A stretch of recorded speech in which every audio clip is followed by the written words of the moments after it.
Today, I'm going to teach you how to change the language on GitHub. This is particularly useful if you want to navigate the platform in a language you're more comfortable with, making it easier to manage your repositories and collaborate with others. First, open your web browser and head over to github.com. Once the page loads, go ahead and log in using your credentials. After you've successfully logged in, you'll be directed to your GitHub dashboard where you can access all your repositories and account settings. Now look towards the upper right corner of your screen. You'll see your profile picture displayed there. Click on it to reveal a drop-down menu with various options related to your account. From this menu, select Settings. This will take you to your account settings page, which is the hub for all your personal configurations and preferences on GitHub. Once you're on the settings page, you'll need to scroll down through the various options available. Keep scrolling until you find the section labeled Preferred Spoken Language.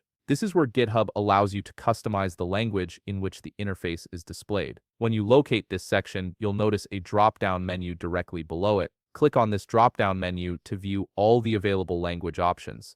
A list of languages will appear, giving you the flexibility to choose the one that suits your needs best. Browse through the options and select your preferred language from the list. This selection will determine how GitHub's interface elements, menus, and notifications are presented to you moving forward. After selecting your preferred language, look for the button that says Save Trending Settings. Click on this button to confirm your changes. GitHub will process your selection and apply the new language settings to your account. You might need to wait a moment while the changes take effect, as the platform updates your interface to reflect your chosen language. And that's it. You've successfully changed the language on your GitHub account, making your experience on the platform more personalized and accessible. If you found this video helpful, please leave a like, subscribe, and see you in the next video.